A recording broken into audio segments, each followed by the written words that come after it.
शोर अथवा ध्वनि प्रदूषण, नॉइस पोल्यूशन, ध्वनि हमारे जीवन का सामान्य लक्षण है जिसके माध्यम से संवाद अर्थात संचार संभव होता है। ध्वनि खुशनुमा भी हो सकती है, ध्वनि अप्रिय भी हो सकती है। जैसे सरिता जल या झरने के प्रवाह से उत्पन्न ध्वनि या पक्षियों का चहचहाना, परंतु दूसरी ओर यह बिजली की कड़क या बादलों की गड़गड़ाहट या भारी मशीनों, वायुयानों, लाउड स्पीकरों के असहनीय शोर के रूप में भी हो सकती है। किंतु सभी ध्वनियां शोर नहीं होती। शोर एक अवांछनीय ध्वनि है। यह पर्यावरणीय प्रदूषण का एक सामान्य रूप है। पहले शोर केवल उद्योगों तक सीमित था, परंतु जनसंख्या की तीव्र वृद्धि, औद्योगिकरण एवं नगरीकरण के विस्तार, परिवहन के साधनों की भीड़ तथा विद्युत उपकरणों ने शोर में भारी वृद्धि कर दी है। धार्मिक एवं सामाजिक कार्यक्रम भी भारी शोर पैदा करते हैं। नगरीय क्षेत्रों में स्वचालित वाहन, कारखाने आदि शोर के प्रमुख कारण या स्रोत या साधन हैं। हॉर्न, सायरन, लॉन मोवर, वाद्य यंत्र, loud speaker, cooler, air conditioner, generator आदि उपकरण पर्यावरणीय शोर में वृद्धि करते हैं। ध्वनि की दो मूल विशेषताएं होती हैं। नंबर एक, प्रबलता यानी लाउडनेस, तथा दूसरी आवृत्ति अर्थात फ्रीक्वेंसी।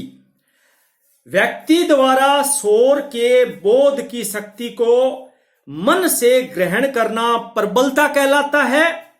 जो ध्वनि मापक की इकाई है, यह इकाई डेसिबल में यानी कि डीबी डेसिबल में मापी जाती है।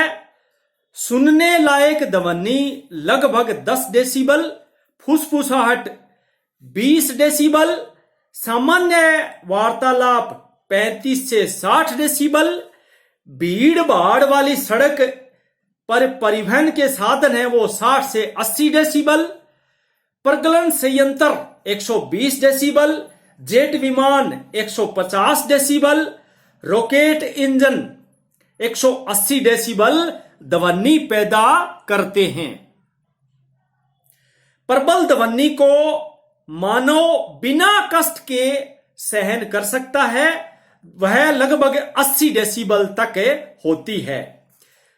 यानी कि मानव बिना कष्ट के सहन करने वाली जो ध्वनि है वो 80 डेसिबल तक है। 80 से ऊपर मानव सहन नहीं कर सकता। इससे अधिक ध्वनि श्रवण तंत्र को हानि पहुंचाती है, कानों को हानि पहुंचाती है, अप्रिय होती है।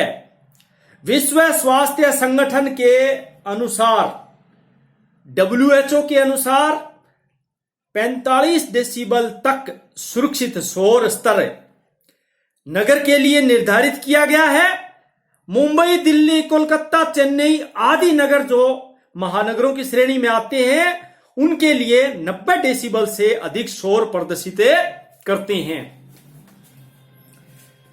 आवृत्ति से तात्पर्य प्रति सेकंड कंपन की संख्या से है, जिसे हर्ट्ज के नाम से जाना जाता है या व्यक्त किया जाता है। एक हर्ट्ज एक कंपन प्रति सेकंड के बराबर होता है। व्यक्ति 16 से 20,000 हर्ट्ज तक ध्वनि सुन सकता है। ध्वनि प्रदूषण का सीधा सीधा प्रभाव दो वर्गों में रखकर ज्ञात किया जा सकता है। ध्वनि प्रदूषण से उत्पन्न प्रभावों को दो वर्गों में रखा जा सकता है। स्वर्ण प्रभाव तथा अस्वर्ण प्रभाव। स्वर्ण प्रभाव में यदि देखा जाए तो इनमें स्वर्ण शांति तथा बहिर्ता, जिसको बहरापन बोलते हैं, बहरापन प्रमुख है। 90 डेसिबल ध्वनि होने पर जो थकान का एक रूप है, एक गौण प्रभाव के रूप में दृष्टिगत होता है। यानी कि 90 डेसिबल ध्वनि होने पर स्वर्ण शक्ति जो है वो थकान के रूप में प्रभावित होती है। जैसे कानों में सीटी बजना, गुनगुन आवाज होना, बहिर्ता, एक प्रकार की बहिर्ता अस्थायी या स्थायी हो सकती है। सवर्णता का स्थायी हास 100 डेसिबल पर होता है। शोर युक्त शहरों में प्राय लोग बधिरता के शिकार होते हैं, बहरेपन के शिकार होते हैं, लोग बहरे हो जाते हैं। दूसरा इसका सीधा सीधा प्रभाव अस्वर्ण प्रभाव, 50 से 60 डेसिबल का शोर वाक संचार जिसको बोलते हैं, अपने स्पीच कम्युनिकेशन जिसको बोलते हैं, में अंतरक्षेप यानी इंटरफेस करता है। संतुलित व्यक्ति शोर से खीज व्यक्त करता है, चिड़चिड़ापन हो जाता है। शोर से मानसिक कार्यों की योग्यता में ह्रास होता है। अनेक प्रकार के शारीरिक विकास, अब शारीरिक विकास जैसे न्यूरोसिस, व्यग्रता, अनिद्रा, तनाव, यकृत रोग, भावनात्मक दबाव, चक्कर आना तथा उत्क्लेश आदि पैदा हो जाते हैं। यही नहीं, भौतिक स्वास्थ्य पर भी दुष्प्रभाव पड़ता है। श्वसन, रक्त परिसंचरण तथा जठरांत्र की एक समस्या होती है। इसमें जठरांत्र क्रिया में भी परिवर्तन प्रकट होते हैं। निरंतर शोर से कोलेस्ट्रॉल स्तर में वृद्धि होती है, जो हृदय आघात जिसको अपन बोलते हैं हार्ट अटैक का कारण बनती है।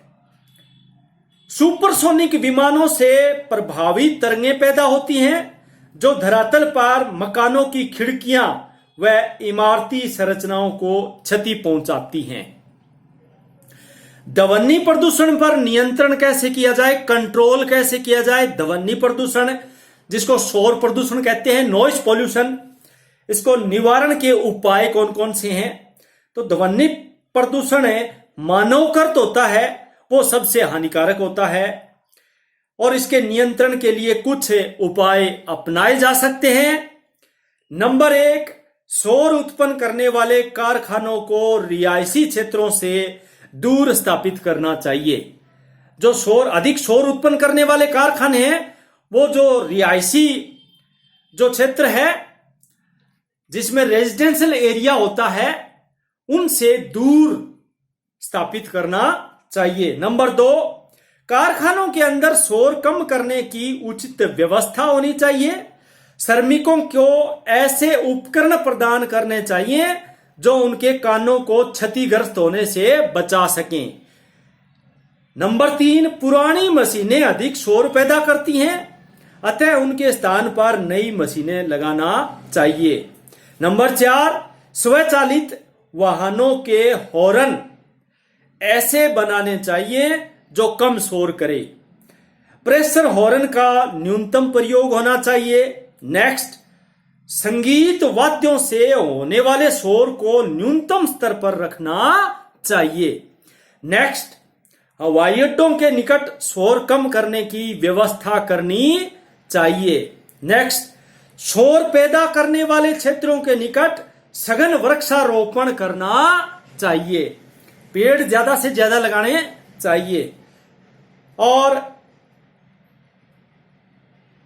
लास्ट इसका एक नियंत्रण का जो उपाय देखा जाए तो शोर प्रदूषण रोकने के लिए सरकार को कानून बनाना चाहिए तथा उनका कठोरता से पालन होना चाहिए। इस प्रकार से ध्वनि या शोर प्रदूषण है जो प्रकृति में किसी भी वस्तु से, इसमें प्राकृतिक भी हो सकती है और मानवीय भी, प्रकृति में किसी भी वस्तु से जनित सामान्य आवाज को, जो सामान्य आवाज होती है ध्वनि या साउंड कहते हैं इसको, सामान्य आवाज को ध्वनि या साउंड कहते हैं। जब ध्वनि की तीव्रता इतनी अधिक हो जाती है कि वह कर्णप्रिय नहीं लगती है तो उसे शोर, नॉइस कहते हैं।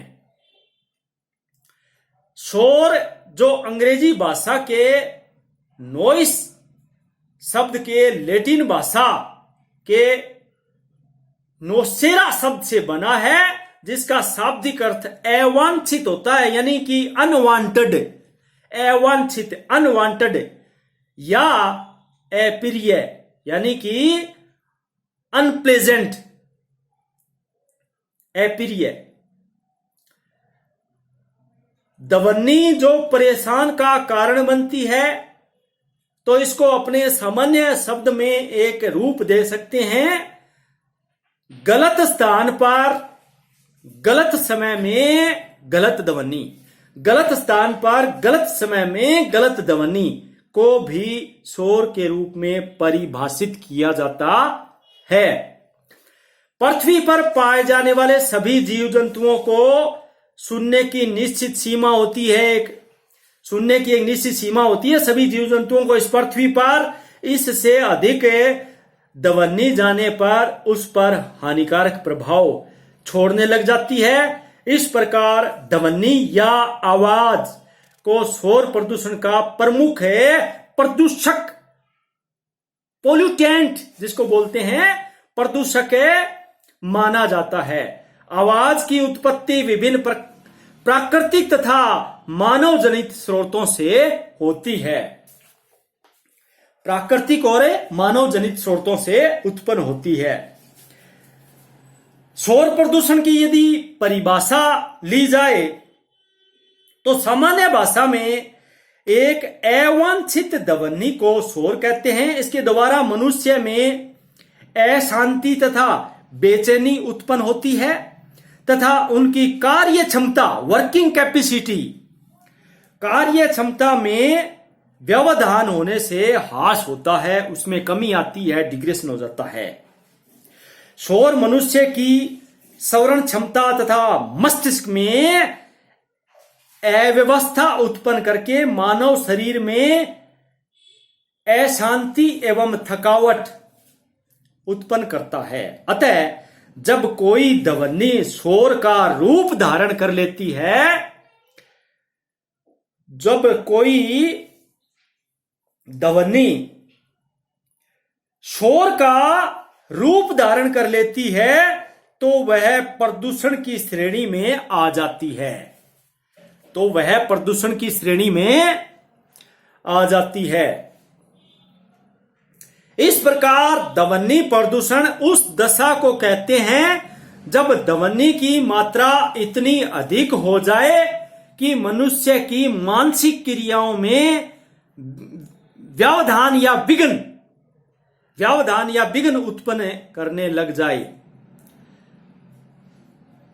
शोर वह ध्वनि है, यदि इसको शाब्दिक अर्थ में इसका परिभाषा लें, दूसरे शब्दों में इसको परिभाषित करें तो शोर प्रदूषण की परिभाषा को इस प्रकार व्यक्त कर सकते हैं।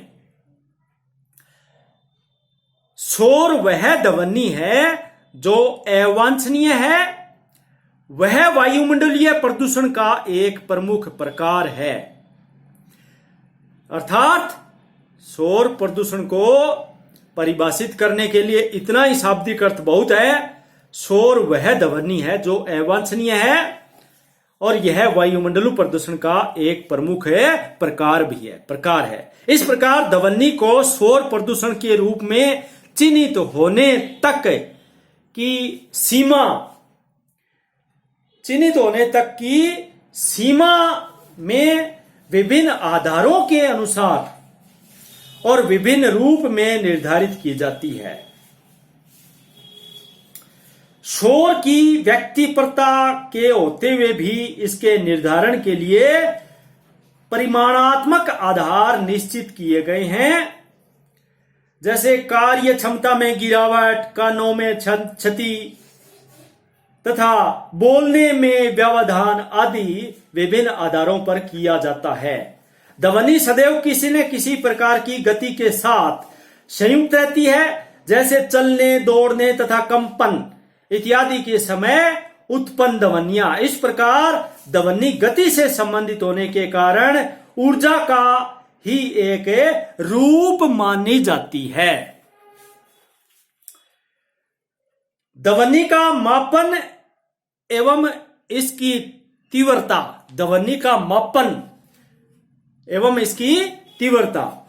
ध्वनि का अध्ययन जिस विज्ञान में करते हैं उसे श्रवण विज्ञान कहते हैं। प्रकृति में उत्पन्न होने वाली विभिन्न ध्वनियों को अभिव्यक्त करने के लिए ध्वनि की मापक इकाई होती है, जिसे डेसिबल अर्थात डीबी, डेसिबल कहते हैं। वास्तव में ध्वनि की तीव्रता का माप बेल है। तीव्रता का माप क्या है? बेल है, जो ग्राहम बेल के नाम से संबंधित है। एक बेल का 10वां भाग डेसिबल कहलाता है। इस मापक इकाई को प्रसिद्ध विज्ञानी ग्राहम बेल ने प्रस्तुत किया था। इस प्रकार डेसिबल ध्वनि की तीव्रता की मापक की इकाई है। इसे संक्षिप्त रूप में डीबी के रूप में प्रस्तुत करते हैं। शोर का मापन मापक यंत्र यानी डेसिबल मीटर से करते हैं। डेसिबल मापक 0 से प्रारंभ होता है। इसके उपरांत ध्वनि की प्रबलता को ऊर्जा के पारस्परिक संबंध के माध्यम से विभिन्न स्तरों में मापा जाता है। विश्व स्वास्थ्य संगठन WHO द्वारा तय मानकों के अनुसार ध्वनि प्रदूषण की मात्रा दिन के समय तो 55 डेसिबल तथा रात्रि के समय 45 डेसिबल तक होनी चाहिए। औद्योगिक क्षेत्रों में यही इसकी सीमा दिन में 75 एवं रात्रि में 70 डेसिबल तक होनी चाहिए, जबकि व्यावसायिक क्षेत्रों में दिन में 65 तथा रात्रि में 55 डेसिबल एवं शांत क्षेत्रों में दिन में 50 तथा रात्रि में 40 डेसिबल निर्धारित की गई है। यह विश्व स्वास्थ्य संगठन ने तय मानकों के आधार पर निर्धारित की है। अस्पतालों, शैक्षणिक संस्थाओं तथा न्यायालयों के आसपास 100 मीटर की दूरी तक के क्षेत्र को शांत क्षेत्र घोषित किया गया है। दिन का समय प्रातः 6 बजे से सायं 9 बजे तक एवं रात का समय सायं 9 बजे से प्रातः 6 बजे तक माना गया है। सामान्यतः 60 डेसिबल से अधिक ध्वनि को हानिकारक माना जाता है। विभिन्न ध्वनियों की प्रबलता को देखा जाए। विभिन्न ध्वनियों की प्रबलता को के विभिन्न स्रोतों के आधार पर यदि देखा जाए तो ध्वनि की प्रबलता जो डेसिबल में है, जैसे सामान्य श्वसन तथा पत्तियों की सरसराहट की जो आवाज है वो 10 डेसिबल जो सामान्यतः शांत मानी जाती है। स्टूडियो प्रसारण की 20 डेसिबल जो शांत मानी जाती है। फुसफुसाहट की जो 10 से 30 डेसिबल होती है ध्वनि की प्रबलता जो शांत मानी जाती है।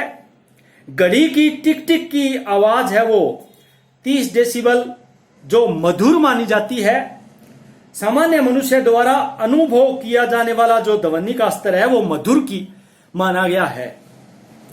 घड़ी की टिक टिक की आवाज जो वार्तालाप है वो वार्तालाप 35 से 60 डेसिबल जो सामान्य तेज माना गया है। मनुष्य द्वारा अनुभव किया जाने वाला जो ध्वनि का स्तर है वो सामान्य तेज टेलीफोन की आवाज 60 डेसिबल जो सामान्य तेज है। हल्का यातायात 70 डेसिबल जो शोरगुल माना गया है। ये मनुष्य द्वारा एक जनरलाइजेशन जो अनुभव किया जाने वाला जो ध्वनि का स्तर है वो शोरगुल का है। हल्का यातायात, मोटरसाइकिल जो लगभग 25 फीट की दूरी पर चल रहा है उसकी आवाज को 100 डेसिबल माना गया जो प्रबल माना गया है। शेर का गर्जना, शेर गरजता है तो उसका 105 से 110 असुविधाजनक रूप से प्रबल ध्वनि मानी गई है। जेट ईंधन जो लगभग 100 फीट की दूरी पर है 105 डेसिबल जो असुविधा के रूप में प्रबल है। बिजली की कड़क 120 डेसिबल जो असुविधा के रूप में प्रबल है।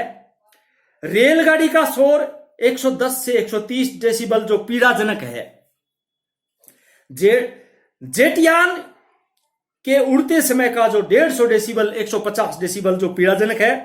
और अंतरिक्ष रॉकेट उड़ते समय जो 170 से 180 डेसिबल जो असहनीय है, असहनीय पीड़ा यानी अत्यंत ही पीड़ाजनक माना गया है। ये सामान्य मनुष्य द्वारा अनुभव किया जाने वाला ध्वनि का एक स्तर है।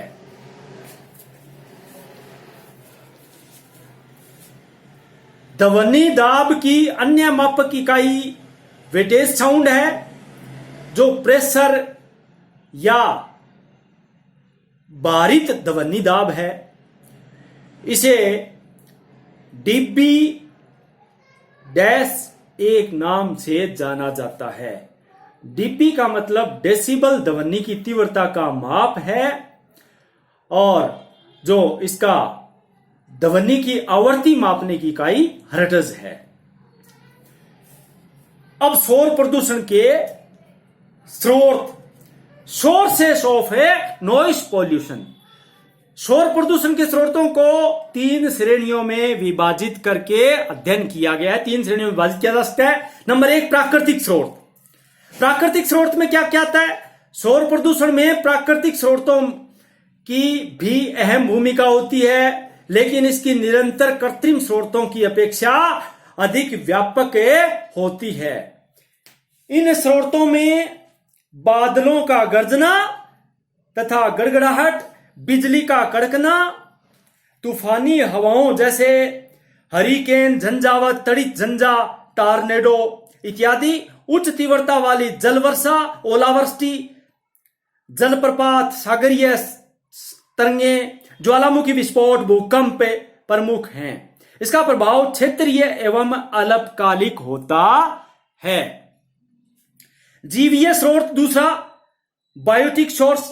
प्रकृति में विचरण करने वाले जीव जंतु अपनी विभिन्न क्रियाओं द्वारा ध्वनि प्रदूषण को जन्म देते हैं। इनमें सर्कस के कटघरे में शेर की दहाड़ तथा हाथियों की चिंगाड़, कुत्तों का भौंकना, सियारों का शोर आदि प्रमुख है। मनुष्य भी हंसते, अट्टहास करते, रोते, चिल्लाते, गाते तथा लड़ते झगड़ते समय विभिन्न प्रकार के शोर उत्पन्न करता है।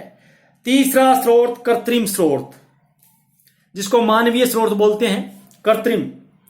कृत्रिम या मानवीय स्रोतों में मानव द्वारा की जाने वाली विभिन्न क्रियाओं को सम्मिलित किया जाता है। मानव जनित औद्योगिकरण एवं नगरीकरण से अनेक ध्वनि प्रदूषक कारकों को जन्म हुआ है।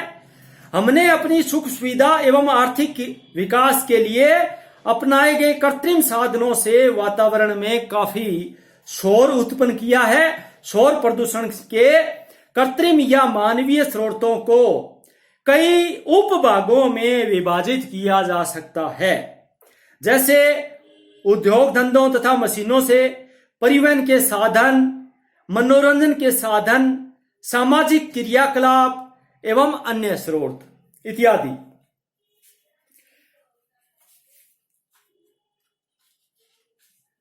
शोर प्रदूषण के दुष्प्रभाव, ये तो थे स्रोत और इसके दुष्प्रभाव। विश्व स्वास्थ्य संगठन WHO के अनुसार जापान सबसे अधिक शोर प्रदूषण वाला देश है, जबकि स्पेन दूसरे स्थान पर है। जापान सबसे अधिक है शोर प्रदूषण वाला। केंद्रीय प्रदूषण नियंत्रण बोर्ड द्वारा जारी रिपोर्ट के अनुसार भारत में मुंबई सबसे अधिक ध्वनि प्रदूषण वाला शहर है। इसके बाद लखनऊ, हैदराबाद तथा दिल्ली है। ध्वनि प्रदूषण मानव जीवन को विभिन्न रूपों में प्रभावित करती है। और यह प्रभाव किन रूपों में है? जैसे सामान्य प्रभाव, श्रवण स्तर पर प्रभाव, मनोवैज्ञानिक प्रभाव, शारीरिक प्रभाव इत्यादि। ये सब प्रभाव शोर प्रदूषण से देखे जा सकते हैं, परिलक्षित होते हैं। शोर प्रदूषण का नियंत्रण, कंट्रोल कैसे किया जाए? शोर प्रदूषण को रोका कैसे जाए? शोर प्रदूषण को नियंत्रण करने के निम्न उपाय अपना करके इनका समाधान किया जा सकता है। हमारे दैनिक जो जीवन में या हमारे जीवन में शोर प्रदूषण इस सीमा तक व्याप्त हो गया है कि उसे पूर्ण रूप से दूर कर पाना कठिन कार्य होगा, परंतु प्रभावी नियंत्रण लगाकर इसकी तीव्रता को कम किया जा सकता है। इसके लिए कुछ साधारण उपाय, कुछ तकनीकी परिवर्तन तथा कुछ सामान्य व्यवहार में परिवर्तन किया जाना आवश्यक है। नंबर 1, शोर के उद्गम स्थान पर ही इसे नियंत्रित किया जाए। इसके लिए साधारण उपाय के साथ कानूनी सहायता भी ली जा सकती है। नंबर 2, अधिक शोर प्रदूषण करने वाले औद्योगिक प्रतिष्ठानों को आबादी क्षेत्रों से दूर स्थापित किया जाए। नंबर 3, औद्योगिक क्षेत्रों में उच्च तकनीक विकास द्वारा विकसित न्यूनतम शोर प्रदूषण वाली मशीनों तथा उपकरणों का प्रयोग करें तथा उद्योगों के चारों ओर शोर शोषक दीवारों तथा मशीनों के चारों ओर मफलरों का कवच लगाकर शोर को नियंत्रित किया जाए। अधिक शोर करने वाली पुरानी मशीनों का समय समय पर उचित रखरखाव किया जाए तथा अनावश्यक होने पर नवीन मशीन स्थापित कर लेनी चाहिए या कर लेवें। नंबर 4, शोर प्रदूषण को नियंत्रित करने का चौथा उपाय, नगरीय क्षेत्रों में विभिन्न स्रोतों से प्राप्त शोर का स्तर निर्धारित किया जाए तथा इससे अधिक शोर उत्पन्न करने वाले यंत्रों, उद्योगों के विरुद्ध कानूनी कार्रवाई होनी चाहिए। नंबर 5, मोटर वाहनों में प्रयोग में लाए जा रहे बहुध्वनि वाले हॉर्न बजाने पर प्रतिबंध लगाना चाहिए। नंबर 6, भारी माल ढोने वाले वाहनों को शहरों के बाहर मुद्रित सड़कों जो रिंग रोड है पर चलाना चाहिए तथा आवासीय एवं भीड़ युक्त क्षेत्रों में इनका प्रवेश निषिद्ध कर देना चाहिए। नेक्स्ट, नंबर 7, पुरानी जीर्ण शीर्ण जो मशीनें हैं जो अत्यधिक शोर करने वाले वाहनों के चलन पर रोक लगनी चाहिए। नंबर 8, रेल की जो हॉर्न एवं इंजन की आवाज भी नियंत्रित होनी चाहिए। नंबर 9, हवाई जहाजों द्वारा उत्पन्न उच्च ध्वनि भी असहनीय होती है, अतः इस दिशा में उच्च तकनीक विकास द्वारा शोर नियंत्रण के प्रयास करने चाहिए। नंबर 10,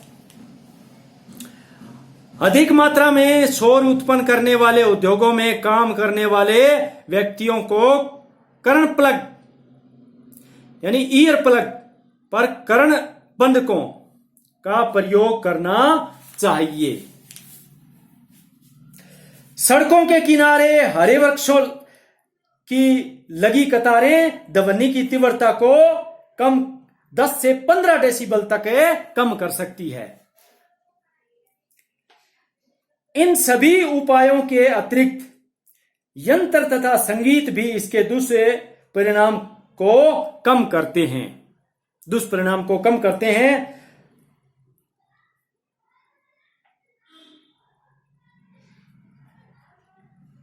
ओम जैसे यंत्रों का बार बार जप करने से किसी प्रकार की व्यक्ति का तनाव स्थिर होता है तथा वह विश्रांति एवं आनंद की अनुभूति प्राप्त करता है।